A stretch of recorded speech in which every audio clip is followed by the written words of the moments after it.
And here we go. Hi, everyone, and welcome. This is Leslie Christen, and I am here with my friend and amazing Vanessa Echols. So all of you that are here in the Orlando area, you know her well. You know her smiley face and her beautiful style. And she came by the studio today. And this is an impromptu, let's go ahead and have an interview. We were chatting. I was telling her that I'm doing my pro industry interviews, and I've known Vanessa for 14 years. 14 years. Since we were children. Yes. So that's our story. That is our story. Yeah. So we're going to share with you because, you know, we were chatting and we've done quite a few things together. She's been a wonderful client of mine. She came in, she's like, can you just do my eyes? And I'm like, oh, great. So, and this was not planned at all. No, it was not. No, not planned at all. So I'm like, okay, I'll do my makeup in 2 seconds and I'll make you look really cute. So anyways, she's amazing. We met, so we're going to share like how we met because it's been quite a journey. And you are such, you know, an amazing figure in our community. Thank you. And you've done so much. And people just pretty much kind of know you, you know, through the news. And of course, you know, there's just so much more. So that's what we'll talk about. Let's talk about that. So you go ahead because you're the lady that knows how to talk. So we were talking about how we met in 2004. I can't believe it's been that long, 14 years ago. So we met because at the time I was going through treatment for breast cancer and I experienced hair loss. And so I was like, I can't go on television without lashes and brows and all that stuff. So 2004, I guess I searched for you online, or maybe way back then it was the phone book. Anyway, I found the studio and called and talked to you, or maybe talked to whoever answered the phone. And they said, well, just come in and then she'll see what she can do. And that's how we met. I just came in and met you. And I said, I won't be able to do lashes. I just can't. And you were like, yes, you can. And let me tell you, she spent hours with me. I was here like all day.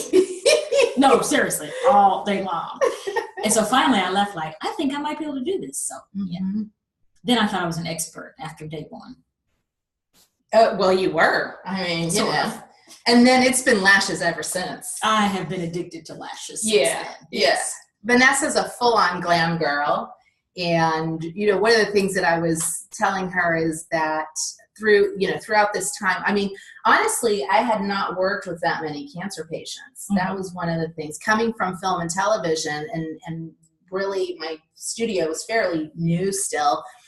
And that was one of the things that is one of those challenges, that you lose your hair, you lose, you know, your lashes. And then of course you can't, when there is no hair, it's very difficult to make something look natural. And I remember like making it look like you had liner, you know, if you couldn't put the lashes on. And so, you know, we went through all of these, you know, all of these things. And then we did some photo shoots together. So we did. Yes. And I still have those lovely pictures, by the way. You too. Yes. Yeah. And you look the same. You do. No, I don't, but thank you. Vanessa doesn't, I like she doesn't age. You don't age a day. That's funny. She's my friend. Oh my goodness. So then, you know, I guess share with them, because we've worked together with your foundation that you created, and it's become like a huge, you know, huge help for other people. Yeah. And so how did that all start? So the organization started in 2007. It's called Compassionate Hands and Hearts Breast Cancer Outreach. And what we do is we help patients with just the bills that come in when you're going through treatment, bills other than medical bills. Like, you know, the power company still wants their money, the phone bill still has to be paid, you still have to buy groceries and, you know, things like that. So we help with what we call daily living expenses. And so you have been a huge help, because a lot of times we have patients who come to us who have questions about makeup and how their look has changed, and they still want to, even if they feel bad, they still want to look good. Sure. And, you know, just it's like when you get all dressed up, you just feel different. So yeah, it makes you feel better. Yeah. So I think it's a big psychological thing for the patient. So you've been a huge help to us for that. So that's been marvelous. We've loved it. And I know that, working with, even Jan, who is no longer with us, and I did a video with her, just like a step-by-step, and just, going through the journey, because, hopefully you never have to go through something like that. But having worked with so many people, and I'm, very passionate about it. It just is you have to find your gift in life that can serve other people. And, makeup is easy for me. So it is a gift, because whenever you do it, we can tell the transformation. When we bring people to the studio, and a lot of times they're coming, they're not feeling good about themselves or how they look. And as you do the makeover, you can physically see just the change in their attitude and their disposition and how they're feeling about things. And they walk out like, ooh, I'm ready to face the world. Like they can take on any challenge, cancer or anything else. Yes, it is true. And it makes them forget maybe at that time, become present to that beauty, or, because it's such a vulnerable time. So that's been amazing. You've done amazing work. I'd love to share with, viewers out there how they could even help you or get involved with your organization. It's really easy. You just go to our website. We have information there on how to apply for assistance if you need help. And we also have information about how to volunteer as well. And the website is compassionatehandsandhearts.org. Yes. And we've made it very easy. And we'll post it on the Facebook too. So, and make sure that you share this with anyone that, may possibly need that or just wants to have a good time with us. Because we do have fun. We do. Vanessa is a very funny lady, and we do have a good time. So talking about that, so share with the audience, what it's like being on camera. Like you started as a reporter, right? How did you get into this business? I don't know. I was just one of those weird kids that I always liked to read the newspaper, even as a child. That's weird. That's very weird. And so current affairs was my favorite class in school. And I love the fact that I knew all the current events that the other students did not. And, if I would get an answer wrong, I would burst into tears. Now in math, I didn't care. I don't get this. But current affairs, if I didn't know something, I was distraught. So I think just a general curiosity led me to a career in television news. Wow. Interesting. And so then from there, because you are from Alabama. Yes, I am. Right. Yes. Where did you go? How did you end up in Orlando? Oh, that's been a long journey. So I started after college working at a country music station. And that was an interesting experience. I was going to say, I did learn a lot. And it gave me a great life story as well. So after that, my first television job was in a very tiny TV station at the time in West Tennessee, in Jackson, Tennessee. So I was there, and then I was in Macon, Georgia, then I was in Chattanooga, Tennessee, and Nashville, and finally landed here, where I have been for 26 years. So I finally stayed at the place a while. That's good. I know. You're a staple of the Orlando community, of Central Florida. So share. You are. Everybody knows you. That's what I was asking her. I was like, do you have people wanting to take pictures with you? And so they stop me all the time to take a picture. So that's fun. That's why you should always be camera ready. Yes. In the age of social media. Yes. So that was one of the things also, because of course here at Studio CARA, we focus on all professional women.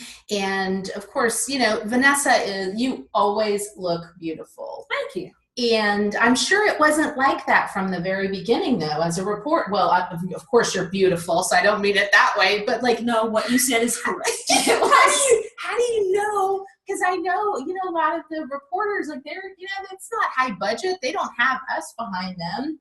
How do they learn? Here you are with all of these things that are happening. And in the elements of Central Florida in the summer when it's 10,000 degrees. Exactly. Exactly. Yeah, there's a lot of trial and error. There's a lot of thinking, oh, this will look nice, and then you go back and watch it and like, yeah, not so much. So that's why I came to you for professional. Well, thank advice. you. Yes, and that's, that has been a bit of my journey as well, with having started my career before social media, before the internet, but having that film and television background. And then even with you, like with, working at the station, they've changed cameras, they've changed lighting, they've changed studios. And so high definition. Yes, all of those things. And do you get fan mail, or do you get people that'll just kind of comment and say, oh, hey, I like. Trust me, people love to comment. Yeah. They love to comment.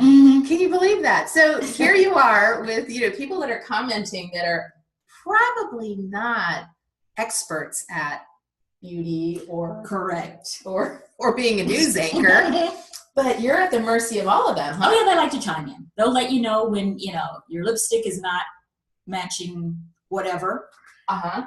Yeah, they'll let you know a lot of things. And why'd you wear that? Why does that?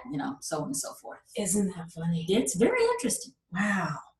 So I think that what I see also, and of course, having, different types of services and different types, like everybody now, or every professional, I would say, pretty much needs that type of education like you've had. Kind of like, okay, here is what I kind of need to be prepared every time I turn that little camera on. Because that's it.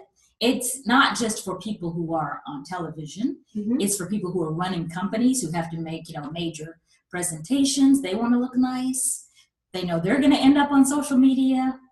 I mean, It is. Everybody. It's a whole different game out there, isn't it? It is. And so, Vanessa being, and I'm just going to say this, being the current events nerd as a girl. It's so true. I embrace it. I'm proud of it. And look where she is, not being like the glam, monger at 15 years old. So everybody can learn these things. And I think that one of the important things also, it gives you that level of credibility. It gives you are always prepared. You're always prepared. You always are consistent. You have that beautiful branded look about you. Thanks to you. Yeah, well, she is an expert at doing it. And it's just, in spite of so many different challenges that you've been through.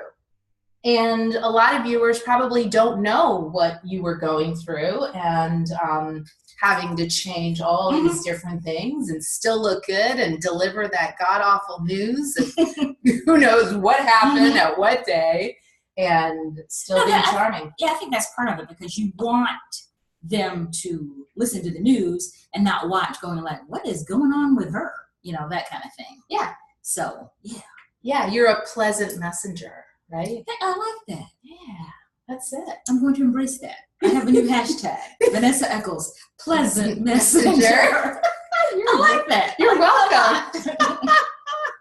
I love it. So, my goodness. Well, okay, the last thing I want to ask you, because I know you've got to run off and you've got to go work, is about your new podcast. Oh, yeah. Yeah. So, Vanessa's everywhere, just so you guys know. So, the podcast has been a very interesting experience and experiment. The podcast is called Colorblind, Race Across Generations. And we talk about race, first of all, in a way that we don't yell, because we do too much of that when we talk about anything these days. So we don't yell, and we don't judge and criticize people. I call it an open space for people with an open mind and an open heart to talk about issues of race. The kind of things like you wish you could ask, but you don't ask because you don't want to offend someone, or you don't want to appear racist or stupid or uninformed. So it's an open forum for people to be able to do that. And it's been very interesting. Wow. If you give people an opportunity, they are very open and honest, because some of the things that people have said have kind of shocked me. Really? Yeah. Wow. And how do you find your So the your podcast, guests? well, that's very interesting because a lot of times I interview guests and I say, you know what, you should do a podcast on, XYZ. And I have the perfect person that you should interview. And so I call them and I said, listen, your friend, Jane Doe said for me to call you. But people are very, given the opportunity, this is a subject they want to talk about. They just haven't had a forum to do it. And so it's been great. That's so amazing. For those of you that might be watching us on Facebook, there was a little bit of a little connection issue, so we're kind of going back on. The full thing's going to be recorded, so we will be posting it on Facebook because what you have to say is important. Thank you. Yes. Yeah. So Vanessa, where's your podcast at, and how can people check it out? So people who are what we call podcast nerds, all of this, but you can find it on iTunes. You can find it on Stitcher. You can find it on Google Play. And we also now have a website because we made it very easy. So you can go to the website and just click on the episode that you want to listen to. And the website is colorblindpodcast.com. colorblindpodcast.com. Yeah, so we have all the episodes we've done so far. It's a new podcast because the first one was sometime in early April, but you'll see all the various episodes that we have listed. You're everywhere. And we love feedback, so listen and give me feedback. If you have any ideas, if you want to be on the podcast, let me know. Yeah, if you're colorblind. And you were saying that, repeat that one more time, the kind of like the message of the podcast. So it's really a safe place to talk about race with an open mind and an open heart. So we don't allow yelling. We usually have a panel of guests, 3 guests, and then I moderate the panel. And so the guests are always like, well, what are the rules? I'm like, well, you can't yell. And usually I say you can't threaten to kill somebody.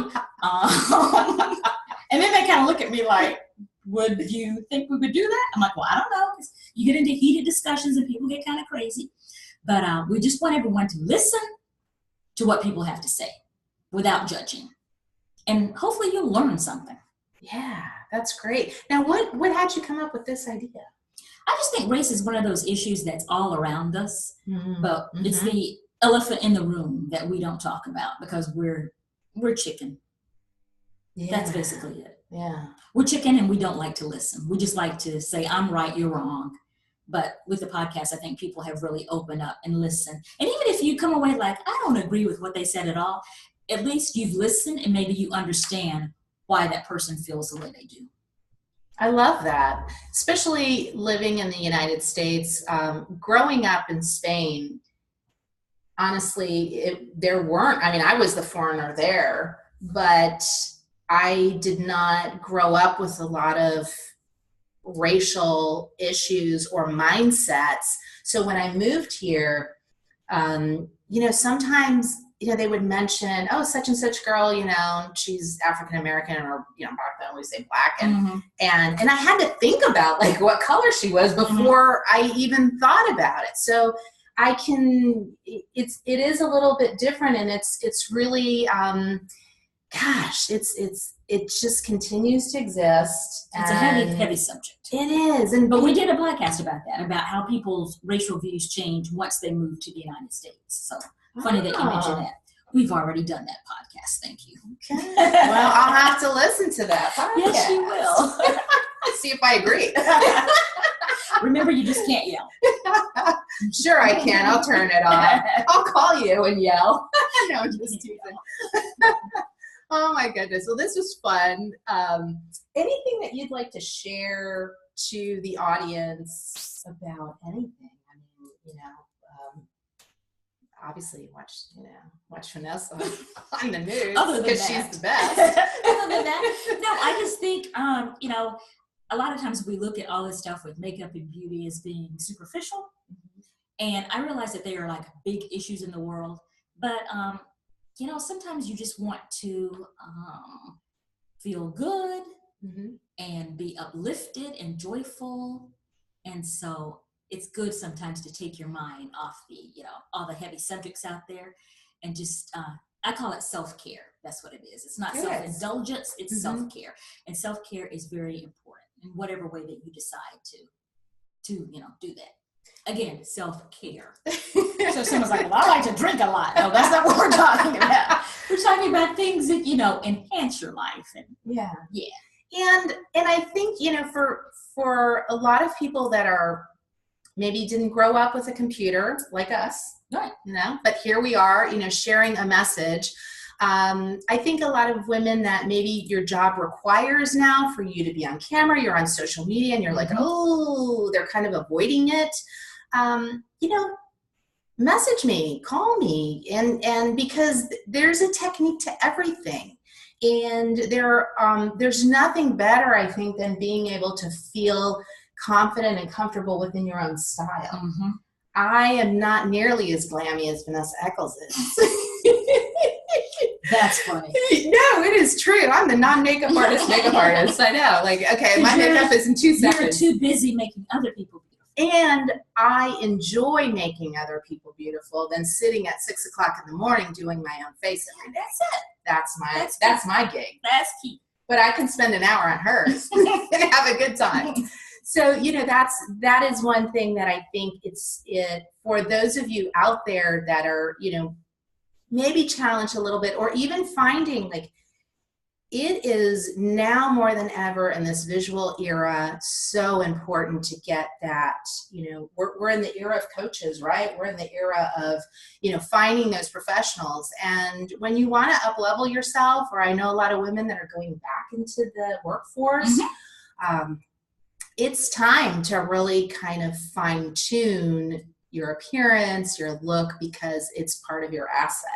It's your overall presentation. It is. Yeah. It is. And especially in your industry, but it's in everybody's industry now. No matter what you're doing. Mm-hmm. You want to find your own brand, your own style. And so, yeah. Not everyone needs, like 5-inch lashes that I really like. I'm not wearing them today because, someone said, you really don't need 5-inch lashes. So yes, I do. So anyway, yeah. Well, thank you, Vanessa. Thank you. Are so amazing, so wonderful to the community. All you do for the community as well. Thank you. I really appreciate that. And like I said, we'll be posting the full video because how it is with Facebook Live, that sometimes it just technical glitches. We do beyond our control. But definitely, if you know anyone with cancer, please forward this this video. This post. You can message me, you can message Vanessa, call us at Studio CARA. So we do all kinds of fun things, and sometimes we do have wine as well. I know you're going to be calling now. In fact, I think I hear the phone ringing right now. And at the end of this little video, we're just going to say, happy birthday, Joey Cadle. We love you, Joey. We love you. She's our friend. She is our friend. And we're going to call you to have lunch. Yes. And there probably will be wine. But it's just the 3 of us. Yeah. Okay. See you. Thank you so much. Bye.